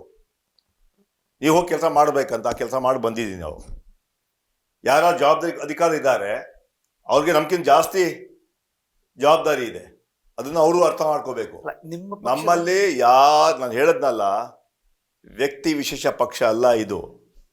ಕಾಂಗ್ರೆಸ್ ಪಕ್ಷ ಸಿದ್ಧಾಂತಗಳ ಮೇಲೆ ಓಟ್ ಹಾಕ್ತಾರೆ. ಇವತ್ತೇನಾದ್ರು ಕೋಮುವಾದಿ ಶಕ್ತಿಗಳನ್ನು ತಡೆದ ಶಕ್ತಿ ಯಾರಿಗಿದ್ರೆ ಅದು ಕಾಂಗ್ರೆಸ್ ಪಕ್ಷಕ್ಕೆ ಮಾತ್ರ. ಇವತ್ತು ಅಲ್ಪಸಂಖ್ಯಾತರಿಗೆ ಕಾಂಗ್ರೆಸ್ ಏನು ಕೊಟ್ಟಿಲ್ಲ ಹೇಳಿ? ಇವತ್ತು ಸ್ಪೀಕರ್ ಮಾಡಿದ್ದಾರೆ, ಯಾವತ್ತೂ ಕೂಡ ಸ್ಪೀಕರ್ ಮಾಡಿರಲಿಲ್ಲ. ಖಾದರ್ ಸ್ಪೀಕರ್ ಮಾಡಿದ್ದಾರೆ. ಎಲ್ಲರಿಗೂ ಕಾಂಗ್ರೆಸ್ ಪಕ್ಷ ಕೊಟ್ಟಿದೆ, ಅಲ್ಲ, ಸಲೀಂ ಅವರಿಗೆ ಇನ್ನೂ ಅಲ್ಲ, ಕೊಟ್ಟಿಲ್ಲ. ಅಲ್ಲ, ಯಾಕೆ? ಕೇಳಿ. 45 ವರ್ಷಗಳ ಕಾಲ ಬಿಟ್ಟಿದ್ದಾರೆ. ಕೇಳಿ ಒಂದು ನಿಮಿಷ. ಜಮೀರ್ ಅಹಮದ್ಗೆ ಮಂತ್ರಿ ಮಾಡಿದ್ದಾರೆ, ರಹೀಂ ಖಾನ್ಗೆ ಮಂತ್ರಿ ಮಾಡಿದ್ದಾರೆ, ನನಗೆ ಚೀಫ್ ವಿಪ್ ಮಾಡಿದ್ದಾರೆ, ನಜೀರ್ ಅಹಮದ್ಗೆ ಪೊಲಿಟಿಕಲ್ ಸೆಕ್ರೆಟರಿ ಮಾಡಿದ್ದಾರೆ. ಸುಮಾರು 25 ಜನ ಅಲ್ಪಸಂಖ್ಯಾತರಿಗೆ ಕ್ಯಾಬಿನೆಟ್ ಮತ್ತು ಸ್ಟ್ರೇಟ್ ರ್ಯಾಂಕ್ ಕೊಟ್ಟಿದ್ದಾರೆ. 25 ಜನರುಗಳಿಗೆ. ರಾಜ್ಯದಲ್ಲಿ ಶಾಂತಿ ಇದೆ, ನೆಮ್ಮದಿ ಇದೆ, ಸಹಬಾಳ್ವೆ ಇದೆ, ಅಭಿವೃದ್ಧಿ ಆಗ್ತಾ ಇದೆ. ಇದನ್ನು ಹಾಳು ಮಾಡೋಕ್ಕೆ ಕೆಲವರು ಹೊರಟಿದ್ದಾರೆ. ಅದಕ್ಕೆ ತಕ್ಕ ಉತ್ತರ 9 ತಾರೀಕು ಜನ ಕೊಡ್ತಾರೆ. ಇವತ್ತು ರಾಜ್ಯದಲ್ಲಿ ಬಿಜೆಪಿ ಸರ್ಕಾರ ಅಧಿಕಾರದಲ್ಲಿರುವಾಗ ಏನಾಯಿತು ಅದನ್ನು ನಮ್ಮ ಅಲ್ಪಸಂಖ್ಯಾತ ನಾಯಕರಿಗೆ ಗೊತ್ತಾಗ್ತಾ ಇದೆ. ಅಂದರೆ ನಮ್ಮ ವೋಟರ್ಸ್ಗೆ ಪುತ್ತೂರಲ್ಲಿ ಏನಾಯಿತು, ಮಂಗಳೂರಲ್ಲಿ ಏನಾಯಿತು, ಶಿವಮೊಗ್ಗದಲ್ಲಿ ಏನಾಯಿತು, ಗದಗಲ್ಲಿ ಏನಾಯಿತು, ಸಾವು ನೋವುಗಳು, ಇರುತಗಳು. ನಮ್ಮ ಸರ್ಕಾರ ಬಂದು ಏನಾದರೂ ಆಗಿದೆ ಇವತ್ತು ರಕ್ಷಣೆ ಇಲ್ವಾ, ಅಭಿವೃದ್ಧಿ ಇಲ್ವಾ? ಸರ್ವರಿಗೂ ಸಮಪಾಲು, ಸರ್ವರಿಗೂ ಸಮಬಾಳು ನಮ್ಮ ಸಂಕಲ್ಪ. ಈ ರಾಜ್ಯವನ್ನು ಸರ್ವ ಜನಾಂಗದ ಶಾಂತಿಯ ತೋಟ ಹಿನ್ನೆಲೆ ಇವತ್ತು ಕೆಲಸ ಮಾಡ್ತಾ ಇದ್ದೀವಿ. ಸನ್ಮಾನ್ಯ ಸಿದ್ದರಾಮಯ್ಯ ನಾಯಕತ್ವದಲ್ಲಿ, ಡಿ ಕೆ ಶಿವಕುಮಾರ್ ನಾಯಕತ್ವದಲ್ಲಿ ಸಮಾಜದ ಎಲ್ಲ ವರ್ಗದ ಜನರಿಗೆ ನಾವು ಕಾರ್ಯಕ್ರಮ ಕೊಟ್ಟಿದ್ದೀವಿ. ಇವತ್ತು ನಾವು 5 ಗ್ಯಾರಂಟಿಗಳು ಕೊಟ್ಟಿದ್ದೀವಪ್ಪ. ಯಾವುದೇ ಒಂದು ಜಾತಿ ನೋಡಿ ಕೊಟ್ಟಿದ್ದೀವ, ಯಾವುದೇ ಒಂದು ಪ್ರಾಂತ್ಯ ನೋಡಿ ಕೊಟ್ಟಿದ್ದೀವ, 5 ಗ್ಯಾರಂಟಿಗಳು ಕೊಟ್ಟಿದ್ದೀವಿ. ಶಕ್ತಿ ಕಾರ್ಯಕ್ರಮ ಈ ಪ್ರಪಂಚದ ಇತಿಹಾಸದಲ್ಲಿ ಅಷ್ಟು ದೊಡ್ಡ ಕಾರ್ಯಕ್ರಮ ಯಾರು ಕೊಡೋಕ್ಕೆ ಸಾಧ್ಯ ಆಗಲಿಲ್ಲ. 600 ಕೋಟಿ ಮಹಿಳೆಯರು ಇವತ್ತು ಫ್ರೀಯಾಗಿ ಟ್ರಾವೆಲ್ ಮಾಡಿದ್ದಾರೆ. ಯುವ ನಿಧಿ ಇರ್ಬೋದು, ಅನ್ನಭಾಗ್ಯ ಇರ್ಬೋದು, ಗೃಹಲಕ್ಷ್ಮಿ ಇರ್ಬೋದು, ಗೃಹ ಜ್ಯೋತಿ ಇರ್ಬೋದು. 6ನೇ ಗ್ಯಾರಂಟಿಯಾಗಿ ಬಡವರಿಗೆ ಪಟ್ಟ ಕೊಡುವಂಥ ಕೆಲಸ ಮಾಡಿದ್ದೀವಿ ನಾವು. ಈಗ ಸುಮಾರು 2,20,000 ಬಡವರಿಗೆ ಪಟ್ಟ ಕೊಡುವಂತಹ ದೊಡ್ಡ ಕಾರ್ಯಕ್ರಮ ಮಾಡಿದ್ವಿ. ಅದೇ ರೀತಿ ಭಾರತೀಯ ಜನತಾ ಪಾರ್ಟಿಯವರು ಕಳೆದ 12 ವರ್ಷ ಏನು ಮಾಡಿದ್ರು, ನಿಮ್ಮದೇ ಚಾನಲ್ನ ಹೇಳಿದ ಇರ್ಬೋದು. ಇವತ್ತು ಏನಾದರೂ ಪ್ರಪಂಚದಲ್ಲಿ ಆಸ್ಕರ್ ಅವಾರ್ಡ್ ಸುಳ್ಳು ಕೊಡಬೇಕಾದ್ರೆ ಅದು ಸನ್ಮಾನ್ಯ ನರೇಂದ್ರ ಮೋದಿಗೆ ಸಲ್ಲುತ್ತೆ. ಯಾಕಂದ್ರೆ ಅಷ್ಟು ಸುಳ್ಳು ಹೇಳಿದ್ದಾರೆ. ಸಬ್ಕಾ ಸಾಥ್ ಸಬ್ಕಾ ವಿಕಾಸ್ ಅಂತ ಹೇಳಿದ್ರು, ಸಬ್ಕಾ ವಿನಾಶ್ ಮಾಡಿಬಿಟ್ಟಿದ್ದಾರೆ. ಇವತ್ತು ನಾನು ತಮ್ಮ ಮೂಲಕ ಕೇಳ್ತೀನಿ, ಭಾರತೀಯ ಜನತಾ ಪಾರ್ಟಿ ಓಟ್ ಕೇಳಂತ ನೈತಿಕ ಹಕ್ಕಿಲ್ಲ ಅವ್ರಿಗೆ. ಯಾವ ಘನ ಕಾರ್ಯ ಮಾಡಿದಂಥ ಜನ ಅವ್ರಿಗೆ ಓಟ್ ಹಾಕಬೇಕು? 12 ವರ್ಷ ಆಯಿತು. ಒಂದು ಬಿಜೆಪಿ ನಮ್ಮ ಮೇಲೆ ಟೀಕೆ ಮಾಡ್ತಾರಲ್ಲ, ನಾವು ನುಡಿದಂತೆ ನಡೆದಿದ್ದೀವಿ. ಮೋದಿಯವರು ಬರೋ ಮುಂಚೆ ಹೇಳಿದ್ರು, ನಮ್ಮ ಸರ್ಕಾರ ಅಧಿಕಾರಕ್ಕೆ ಬಂದರೆ 100 ದಿನಗಳಲ್ಲಿ ಕಪ್ಪೋಳ ತಂದು ಎಲ್ಲ ಅಕೌಂಟ್ಗೆ 15 ಲಕ್ಷ ಹಾಕ್ತಂತ ಸುಳ್ಳು ಹೇಳಿದ್ರು. 12 ವರ್ಷ ಆಯಿತು, 15 ರೂಪಾಯಿ ಕೂಡ ಯಾರ ಅಕೌಂಟ್ ಬರಲಿಲ್ಲ. ಪ್ರತಿ ವರ್ಷ ಯುವಕರಿಗೆ 2 ಕೋಟಿ ಉದ್ಯೋಗ ಕೊಡ್ತೀನಿ ಅಂತ ಹೇಳಿದ್ರಿ. 24 ಕೋಟಿ ಉದ್ಯೋಗ ಕೊಡಬೇಕಾಯ್ತು, 24 ಲಕ್ಷ ಕೊಡಲಿಲ್ಲ. ರೈತರಿಗೆ ಡಬಲ್ ಇನ್ಕಮ್ ಮಾಡ್ತೀವಿ ಅಂತ ಹೇಳಿದ್ರಿ, ಯಾವ ಡಬಲ್ ಇನ್ಕಮ್ ರೈತರಾಗಲಿಲ್ಲ. ಬೆಲೆ ಏರಿಕೆ. ಸನ್ಮಾನ್ಯ ಮನಮೋಹನ್ ಸಿಂಗ್ ಪ್ರೈಮ್ ಮಿನಿಸ್ಟರ್ ಇರುವಾಗ ಪೆಟ್ರೋಲ್ ಬೆಲೆ 55 ರೂಪಾಯಿ ಇತ್ತು, 100ಕ್ಕೆ ದಾಟಿದೆ. ಇದು ಅವರ ಅಭಿವೃದ್ಧಿನ? ಗ್ಯಾಸ್ ಬೆಲೆ 400 ರೂಪಾಯಿ ಇತ್ತು, 1,000 ದಾಟಿದೆ. ಅದು ಅಭಿವೃದ್ಧಿನ? ಕರೋನಾ ಸಂದರ್ಭದಲ್ಲಿ ಹೇಳಿದ್ರು ಸ್ವರ್ಗ ನಿಮಗೆ ತೋರಿಸ್ತೀನಿ ಅಂತ. ಕರೋನಾ ಸಂದರ್ಭದಲ್ಲಿ ಜನರು ನರಕ ತೋರಿಸ್ಬಿಟ್ರು. ಇದು ಅವರ ಕಾರ್ಯಕ್ರಮಗಳಲ್ಲ. ಇವ್ರನ್ನ 9ನೇ ತಾರೀಕು ಅವರು ಬೆತ್ತಲೆ ಮಾಡೋಂಥ ಕೆಲಸ ನಾವು ಮುಂದಿನಗಳನ್ನು ಮಾಡ್ತೀವಿ. ನಮ್ಮ ಸರ್ಕಾರ ಸಾಧನೆ, ಬಿಜೆಪಿಯ ವೈಫಲ್ಯಗಳು, ನಮ್ಮ ಗ್ಯಾರಂಟಿಗಳು ಈ ಚುನಾವಣೆ ಶ್ರೀರಕ್ಷೆ ಆಗಲಿದೆ. ಸಮರ್ಥ ಅತ್ಯಂತ ಹೆಚ್ಚಿನ ಮತಗಳನ್ನು ಗೆಲ್ತಾರೆ ಅಂತ ವಿಶ್ವಾಸವನ್ನು ವ್ಯಕ್ತಪಡಿಸ್ತೀವಿ. ಸರ್, ನಿಮ್ಮ ಪಕ್ಷದ ನಡತೆಗಳು, ಹೆಜ್ಜೆಗಳೇನೇ ಹೇಳ್ತಾ ಅಂತಾರಲ್ಲ ಸರ್, ಅದನ್ನು ನೋಡಿದ್ರೆ ಸಲೀಂ ಅಹಮದ್ 4 ದಶಕಗಳ ಕಾಲ ಕಾಂಗ್ರೆಸ್ನ ಯಾವುದೇ ಒಂದು ಜವಾಬ್ದಾರಿ ಕೊಟ್ಟರು ಎಲ್ಲ ಸಮಾಜದವರನ್ನು ಒಂದುಗೂಡಿಸಿ ಆ ಜವಾಬ್ದಾರಿನ ಅಚ್ಚುಕಟ್ಟಾಗಿ ಮಾಡೋರು. ಇದೇ ಒಂದು ಉಪಚುನಾವಣೆ ವಿಷಯಕ್ಕೆ ಬರೋದಾದ್ರೆ, ಮೊದಲನೇದಾಗಿ ಸಾದಿಕ್ ಪೈಲ್ವಾನಿಂದ ಏನು ಇವು ಅಸಮಾಧಾನಗಳು ಬರ್ತಾ ಇದ್ವಲ್ಲ, ಅವಾಗ 1ನೇ ಹಂತದ ನಾಯಕರು ಬೇರೆಯವ್ರನ್ನ ಅಪ್ರೋಚ್ ಮಾಡ್ಬೇಕು, ಅವ್ರ ಕಡೆಯಿಂದ ಮಾತಾಡಿಸ್ಬೇಕು ಅಂತ. ಅವ್ರು ಯಾವಾಗ ದೂರ ಸರಿದಾಗ ಅವ್ರಿಗೆ ಬಂದಿದ್ದು 2ನೇ ಹಂತದ ನಾಯಕರಾದಂಥ ರಿಜ್ವಾನ್ ಅರ್ಷದ್ ಮತ್ತು ಸಲೀಂ ಅಹಮದ್. ಹಾಗಾದ್ರೆ ಸಲೀಂ ಅಹಮದ್ ಅವರು ಹೇಗೆ 2ನೇ ಹಂತದ ನಾಯಕರಾಗ್ತಾರೆ? ನೋಡಿ, ನಾವೆಲ್ಲ ಕಾಂಗ್ರೆಸ್ ಪಕ್ಷದ ಸಿದ್ಧಾಂತಗಳ ಮೇಲೆ ಸಂಘಟನೆ ಸೇರಿದವರು. 45 ವರ್ಷ ಆಯಿತು. 1981ರಲ್ಲಿ ರಾಜೀವ್ ಗಾಂಧಿ ಸಮಯದಲ್ಲಿ ನಾವು ಕಾಂಗ್ರೆಸ್ ಪಕ್ಷವನ್ನು, ಅದು ಫ್ಯಾಮಿಲಿ, ನಾನು ಸ್ವಾತಂತ್ರ್ಯ ಹೋರಾಟಗಾರ ಮೊಮ್ಮಗ. ನಾನು ರಾಜಕೀಯಕ್ಕೆ ಬಂದಿದ್ದು ಒಂದು ಕೆಲವು ಸಿದ್ಧಾಂತಗಳಲ್ಲಿ ಇಟ್ಕೊಂಡು ವಿದ್ಯಾರ್ಥಿ ಮುಖಂಡನಾಗಿ ಇವತ್ತು ರಾಜೀವ್ ಗಾಂಧಿ ಸಮಯದಲ್ಲಿ ಬಂದತ್ತೋ ನಾವು. ಕೇವಲ ಅಧಿಕಾರಕ್ಕಲ್ಲ ಇದು. ನಾವು ಬಂದಿದ್ದು ಕಾಂಗ್ರೆಸ್ಸು ಒಂದು ರಾಷ್ಟ್ರೀಯ ಪಕ್ಷ, ಈ ದೇಶಕ್ಕೆ ಸ್ವಾತಂತ್ರ್ಯ ತಂದುಕೊಂಡಂಥ ದೊಡ್ಡ ಪಕ್ಷ ಇದು. ಮಹಾತ್ಮ ಗಾಂಧಿ ಜೊತೆ ಮೌಲಾನಾ ಅಬುಲ್ ಕಲಾಂ ಆಜಾದ್ ಹಲವಾರು ಮುಖಂಡರು ಹೋರಾಟ ಮಾಡಿ ಈ ದೇಶಕ್ಕೆ ಸ್ವಾತಂತ್ರ್ಯ ತಂದುಕೊಟ್ರು. ನಂತರ ಇಂದಿರಾ ಗಾಂಧಿ ಬಲಿದಾನ ಇರ್ಬೋದು, ರಾಜೀವ್ ಗಾಂಧಿಯವರ ಬಲಿದಾನ ಇರ್ಬೋದು, ಅದರ ಮೂಲಕ ದೇಶಕ್ಕೆ ತ್ಯಾಗ ಮಾಡಿದಂತಹ ದೊಡ್ಡ ಪಕ್ಷ ಅಂದರೆ ಕಾಂಗ್ರೆಸ್ ಪಕ್ಷ. ಇತಿಹಾಸ ಇರುವಂತಹ ಪಕ್ಷ ಅಂದರೆ ಕಾಂಗ್ರೆಸ್ ಪಕ್ಷ. ಸಿದ್ಧಾಂತಗಳು ಇರುವಂತಹ ಪಕ್ಷ ಯಾವುದೋ ಇದ್ದು ಕಾಂಗ್ರೆಸ್ ಪಕ್ಷ. ಅಧಿಕಾರ ಬರಲಿ ಅಧಿಕಾರ ಬರದೇ ಇರಲಿ, ಯಾವತ್ತೂ ತನ್ನ ವಿಚಾರಧಾರೆಗಳನ್ನು ಬದಲಾವಣೆ ಮಾಡುವಂಥ ಪಕ್ಷ ಕಾಂಗ್ರೆಸ್ ಪಕ್ಷ. ಆ ಕಾಂಗ್ರೆಸ್ ಪಕ್ಷದ ಒಬ್ಬ ಕಾರ್ಯಕರ್ತನಾಗಿ ಇಂಥ ಪಕ್ಷದಲ್ಲಿ ಸಾದಿಕ್ ಪೈಲ್ವಾನ್ಗಿಂತ ಮುಂಚೆ ಸಲೀಂ ಅಹಮದ್ ಬ್ಲಾಕ್ ಇಂದ ರಾಷ್ಟ್ರ ಮಟ್ಟದಲ್ಲಿ ನಾನು ಕೆಲಸ ಮಾಡಿದ್ದೀನಿ.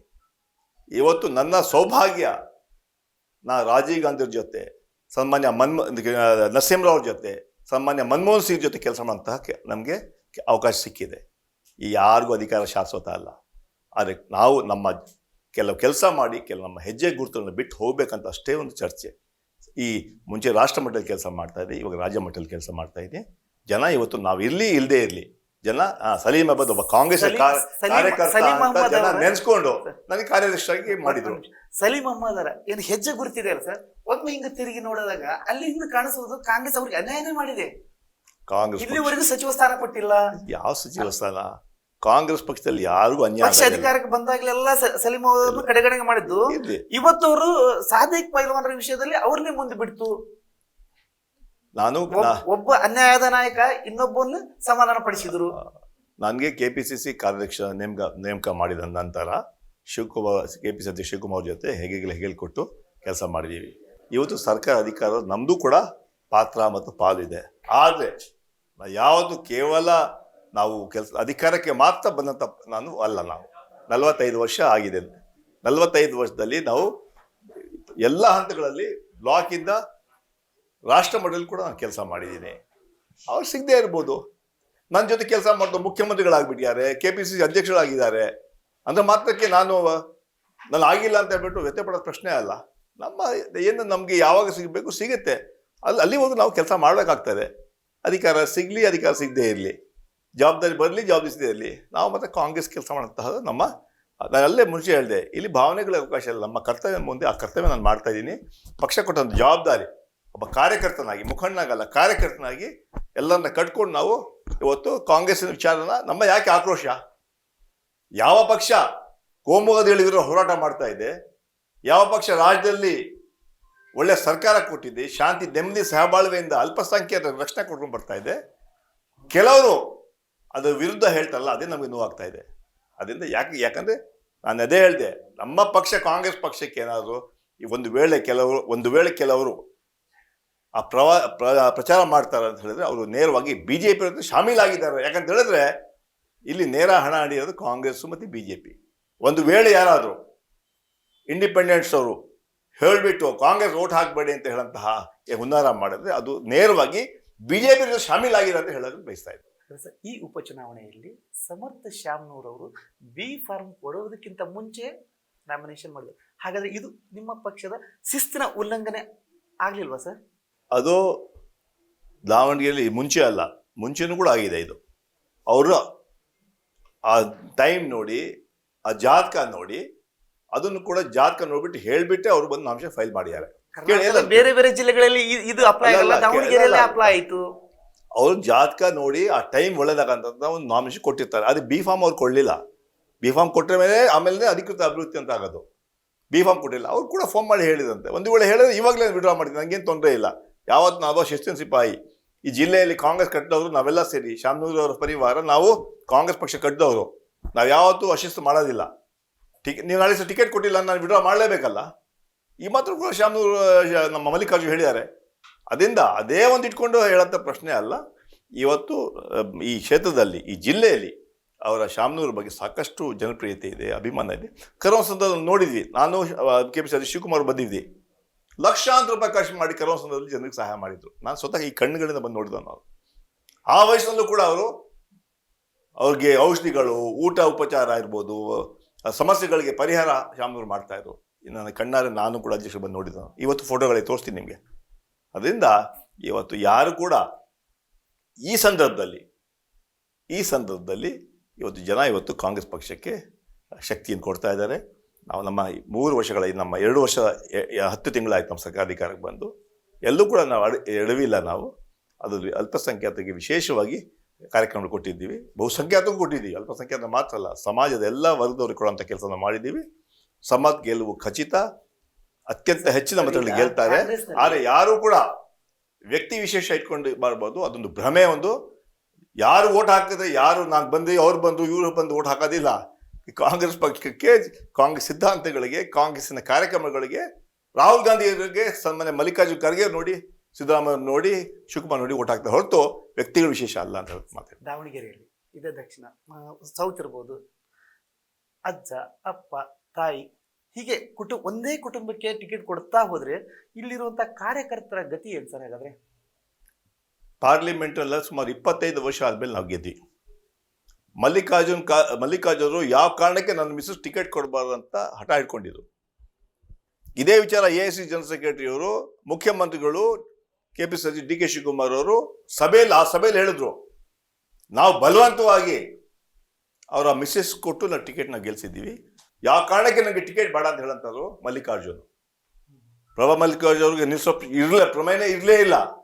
ಕೊನೆಗೆ AICC ಒತ್ತಾಯ ಮೇರೆಗೆ ಅವನ್ನ ನಿಲ್ಲಿಸಿ ಕೊನೆಗೆ ಅದನ್ನು ಗೆಲ್ಸಂತ ಕೆಲಸ ಮಾಡಿದ್ದಾರೆ. ಅದರಿಂದ ಅವ್ರ ಮೇಲೆ ನಾವು ಕಾಂಗ್ರೆಸ್ನವರು ಹೇಳಿದ ಹೊರತು ಅವ್ರು ಯಾವ ಟಿಕೆಟ್ ಕೇಳಲಿಲ್ಲ. ಸರ್, ಇಲ್ಲೊಂದು ಪ್ರಶ್ನೆ ತುಂಬಾ ಸ್ವಲ್ಪ ಚರ್ಚೆಯಲ್ಲಿದೆ ಇನ್ನು ದಾವಣಗೆರೆ, ಇಂಟರ್ ಕರ್ನಾಟಕದಲ್ಲಿ ಏನು ಅಲ್ಪಸಂಖ್ಯಾತರು ಏನು ಟಿಕೆಟ್ ಕೇಳಿದ್ರಲ್ಲ ಅದೇ ತಪ್ಪು ಅನ್ನೋ ರೀತಿ ಹೈಕಮಾಂಡ್ ನಡೆದುಕೊಂಡಿದೆ. ಇದನ್ನೇನು ಬಿಂಬಿಸಿದ್ದಾರೋ ಅಥವಾ ಇದು ವಾಸ್ತವನ ಸರ್? ಇದು ಟಿಕೆಟ್ ಕೊಡೋ ಮುಂಚೆ ಯಾವ ಸಂಪ್ರದಾಯನೂ ಇಲ್ಲಿ ಕರೆಯೋದು ಮುಖಂಡರುಗಳನ್ನ ನೇರವಾಗಿ ಡೆಲ್ಲಿ ಅನೌನ್ಸ್ ಮಾಡ್ತಾ ಇತ್ತು.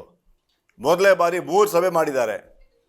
ನಮ್ದೆಲ್ಲ ಕರೆಸ್ಬಿಟ್ಟು ನಮ್ಮ ಸಮ್ಮುಖದಲ್ಲಿ ತೀರ್ಮಾನ ಆಗಿ ನಮಗೆಲ್ಲ ಗೌರವ ಕೊಟ್ಟು ನಮಗೆ ಹೇಳಿಬಿಟ್ಟು ನಮಗೆ ಒಪ್ಪಿಸ್ಕೊಂಡು ಟಿಕೆಟ್ ಕೊಟ್ಟಿದ್ದು ಹೊರತು ನಮಗೆ ಹೇಳಿ ಟಿಕೆಟ್ ಕೊಟ್ಟಲ್ಲ.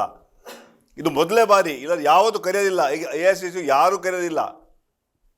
ಇವತ್ತು ಅಲ್ಪಸಂಖ್ಯಾತರ ಮುಖಂಡರ ಸಮ್ಮುಖದಲ್ಲಿ ತೀರ್ಮಾನ ಆಗಿ ಸಮಾಜಕ್ಕೆ ಟಿಕೆಟ್ ಕೊಡ್ತೀವಿ ಅಂತ ನಾವೆಲ್ಲ ಕೆಲಸ ಮಾಡ್ಬೇಕಂತ ಹೇಳಿ ಒಪ್ಪಿಸಿ ನಮಗೆ ಕೊಟ್ಟಿರೋದು. ಅದರಿಂದ ಈ ರೀತಿಯಲ್ಲಿ ಯಾರು ಅಲ್ಪಸಂಖ್ಯಾತರಿಗೆ ಯಾರಿಗೂ ದೂರ ಮಾಡಿ ಟಿಕೆಟ್ ಕೊಟ್ಟಿಲ್ಲ.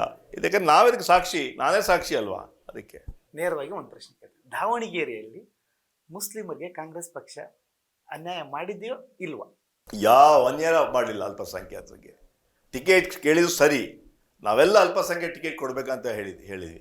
ಆದರೆ ನೀವು ಸಂಪ್ರದಾಯನ ಒಂದು ಕಡೆ ಒಂಥರ ಮಾಡಿ ಇನ್ನೊಂದು ಕಡೆ ಬೇರೆ ರೀತಿ ಮಾಡಿದ್ರೆ ಇಡೀ ರಾಜ್ಯ ನಮ್ಮ ಪ್ರಶ್ನೆ ಕೇಳುತ್ತೆ. ಆ ಸಮಾಜದವರು ಕೇಳ್ತಾರೆ.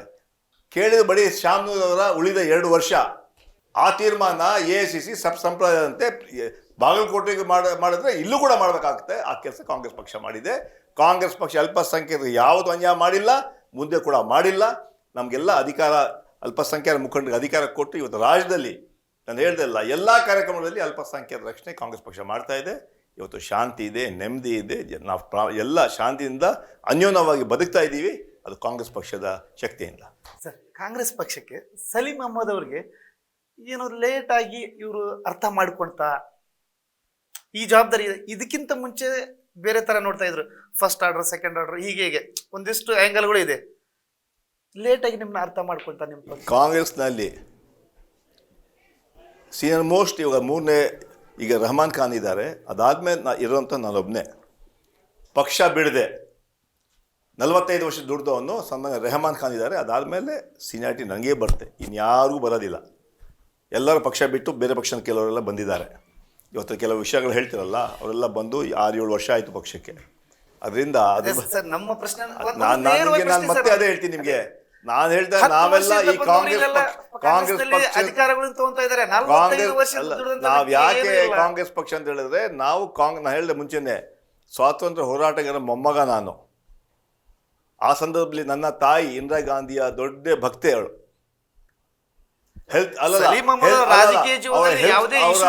ಕಾಲ್ ನೋವಿದ್ರು ಕೂಡ ಅವರ ಸಭೆಗೆ ಹೋಗ್ಬಿಟ್ಟು ಬೆಂಗಳೂರಲ್ಲಿ ಹೋಗಿ ಆ ಸಭೆಯಲ್ಲಿ ಹೋಗಂತಹ ನನ್ನ ತಾಯಿ ಕಾಂಗ್ರೆಸ್ ಪಕ್ಷದ ಒಬ್ಬ ಇಂದಿರಾ ಗಾಂಧಿ ದೊಡ್ಡ ಭಕ್ತೆ. ಇಡೀ ನಮ್ಮ ಫ್ಯಾಮಿಲಿ ಕಾಂಗ್ರೆಸ್ ಪಕ್ಷಕ್ಕೆ ಶಕ್ತಿ ಕೊಡುತ್ತೆ. ಅದರಿಂದ ನಾನು ಹೇಳಿರಲ್ಲ, ನಾವು ಇಲ್ಲಿ ಕೆಲಸ ಮಾಡ್ತಾ ಇರೋ ಕೇವಲ ಅಧಿಕಾರಕ್ಕಲ್ಲ. ನಾನು ಹೇಳಿದೆ 3 ಪ್ರೈಮ್ ಮಿನಿಸ್ಟರ್ ಜೊತೆ ಕೆಲಸ ಮಾಡೋಂಥ ಅವಕಾಶ ಇತ್ತು. ಅದಕ್ಕಿಂತ ಏನು ಅಧಿಕಾರ ಬೇಕಾ ನಮಗೆ? ಅಲ್ಲ, ಒಂದೇ ಒಂದು ಮಂತ್ರಿ ಕೊಟ್ಬಿಟ್ರೆ ಮುಗೀತಾ? ರಾಷ್ಟ್ರ ಮಟ್ಟದಲ್ಲಿ ಇಡೀ ದೇಶದಲ್ಲಿ ಎಲ್ಲ ಜಿಲ್ಲೆಗಳಲ್ಲೂ ನನ್ನ ವೆಲ್ವಿಷರ್ಸ್ ಇದ್ದಾರೆ. ಇವತ್ತು ಈ ರಾಷ್ಟ್ರದಲ್ಲಿ ಎಲ್ಲ ಜಿಲ್ಲೆಗಳು ಪ್ರವಾಸ ಮಾಡಿದ್ದೀನಿ ನಾನು. ಪಕ್ಷ ನಿಷ್ಠೆ ನಿಮ್ಮ ಈ ಸೈದ್ಧಾಂತಿಕ ಇದೇ ನಿಮಗೆ ಮುಳ್ಳಾಯ್ತಾ? ಯಾಕಂದ್ರೆ ಸರ್, ಇವತ್ತೇನು ಹೈಕಮಾಂಡ್ ಇದೆಯಲ್ಲ ಅವರೆಲ್ಲರೂ ನಿಮಗಿಂತ ಜೂನಿಯರ್ಸ್. ಒಂದಾನೊಂದು ಕಾಲದಲ್ಲಿ ಹೈಕಮಾಂಡ್ ಕರ್ನಾಟಕದಿಂದ ಯಾರಾದರೂ ಅಪ್ರೋಚ್ ಮಾಡ್ಕೊಂಡ್ರೆ ಅದು ಸಲೀಂ ಅಹ್ಮದ್ ಮತ್ತು IG ಸನಿಧಿಯವರು. ಇಂಥ ಸರಳ ವ್ಯಕ್ತಿತ್ವದ ಇಂಥ ಸಜ್ಜನ ರಾಜಕಾರಣಿಗಳಿಗೆ ಅವಕಾಶಗಳು ಇಲ್ವಾ ಇಲ್ಲ, ಕಾಂಗ್ರೆಸ್ಸಲ್ಲಿ? ಹಾಗೇನಿಲ್ಲ. ಕಾಂಗ್ರೆಸ್ಸಲ್ಲಿ ಎಲ್ಲರಿಗೂ ಅವಕಾಶ ಇದ್ದೇ ಇದೆ. ಕಾಂಗ್ರೆಸ್ಸಲ್ಲಿ ಅವಕಾಶ ಇರೋದು, ಬೇರೆ ಯಾವ ಪಕ್ಷದಲ್ಲಿ ಅವಕಾಶ ಇಲ್ಲ. ಯಾವ ಪಕ್ಷದಲ್ಲಿ ಅವಕಾಶ ಕೊಡೋಕ್ಕಾಗ್ತದೆ? ಯಾರಿಗೆ ಶಕ್ತಿ ಇದೆ, ಯಾರಿಗೆ ರಕ್ಷಣೆ ಕೊಡುವಂಥ ಶಕ್ತಿ ಇದೆ? ಅದು ಕಾಂಗ್ರೆಸ್ ಪಕ್ಷನ ಮಾತ್ರ ಸಾಧ್ಯ. ಇವತ್ತು ಅಲ್ಪಸಂಖ್ಯಾತರು ಯಾವತ್ತೂ ಕೂಡ ಕಾಂಗ್ರೆಸ್ ಪರವಾಗಿ ಇರ್ತಾರೆ. ಕಾಂಗ್ರೆಸ್ನವರು ಯಾವತ್ತೂ ಅಲ್ಪಸಂಖ್ಯಾತರ, ಕಾಂಗ್ರೆಸ್ ಯಾವತ್ತೂ ಕೂಡ ಅಲ್ಪಸಂಖ್ಯಾತರನ್ನ ಬಿಟ್ಕೊಡೋದಿಲ್ಲ, ಸಲೀಂ ಅಹ್ಮದ್ ಕಡೆಗಣಿಸೋದಿಲ್ಲ. ಅವರು ಕುಂತಿ ಪುತ್ರ, ಆಗಿಲ್ಲ. ಅಧಿಕಾರ ಬೇಡ ಅವ್ರಿಗೆ, ನಡೀತೇ ಸಮಾಧಾನ ಮಾಡಿಬಿಡೋಣ. ಇವತ್ತು ಎಷ್ಟು ನಮಗೆ ಗೌರವ ಈ ತರ ಬಂದಾಗ ಅಲ್ಲ, ಇಷ್ಟು ನಮ್ಮ ಗೌರವ ಸಿಕ್ಕಿದ್ದು ಇವಾಗ ಕಾರ್ಯಕರ್ತರ ಭಾವನೆ, ಕಾರ್ಯಕರ್ತರ ನಮಗೆ ಇರೋಂತಹ ಪ್ರೀತಿ ವಿಶ್ವಾಸ, ಇದೇ ನಮಗೆ ಸಾಧನೆ. ಯಾವುದು ಇವತ್ತು ಜನ ಹೇಳ್ತಾರೆ, ಇವತ್ತು ತಾವು ಏನು ಮಾತಾಡ್ತಾ ಇದ್ದಾರೆ ಅದೇ ನಮಗೆ ದೊಡ್ಡ ಶಕ್ತಿ. ಇವತ್ತು ನಾನು ಹೇಳಿದ್ನಲ್ಲ, ಇವತ್ತು ನಾವು ಇಲ್ಲೇ ಇರಲಿ, ಜನ ಇವತ್ತು ಒಬ್ಬ ಕಾರ್ಯಕರ್ತ, ಒಳ್ಳೆ ಕಾರ್ಯಕರ್ತ ಇದ್ದ ಅಂತ ಒಂದು ಸಂದೇಶ ಹೋಗಬೇಕು. ಆ ಕೆಲಸ ನಾವು ಮಾಡ್ತಾ ಇದ್ದೀವಿ. ಅಧಿಕಾರ ಬರುತ್ತೆ, ಅಧಿಕಾರ ಹೋಗುತ್ತೆ, ಅದೇ ಸಿಗತ್ತೆ, ಸಿಗದೇ ಇರಲಿ. ಕೊನೆಯದಾಗಿ ಲಾಸ್ಟ್ ಕ್ವೆಶ್ಚನ್, ಶಬೀರ್ ಅಹಮದ್ ಅವರು ಪ್ರಚಾರಕ್ಕೆ ಬರ್ತಾರಾ? ನಿಮಗಿರೋ ಮಾಹಿತಿ ಕಾದು ನೋಡಿ ಅಷ್ಟೇ. ಎಸ್ ವೀಕ್ಷಕರೇ, ಇದಾಗಿತ್ತು ಏನು ಕರ್ನಾಟಕ ಸರ್ಕಾರದ ಮುಖ್ಯ ಸಚೇತಕರಾದಂತಹ ಸಲೀಂ ಅಹಮದರ ಮಾತು. ಇದೇ ತರ ಇನ್ನಷ್ಟು ವಿಶೇಷ ಸಂದರ್ಶನವನ್ನು ಹೊತ್ತು ನಿಮ್ಮ ಮುಂದೆ ತರ್ತೀನಿ. ನೋಡ್ತಾ ಇರಿ ವಾರ್ತಾ ಭಾರತಿ ಡಿಜಿಟಲ್ ಚಾನಲ್. ನಮಸ್ಕಾರ.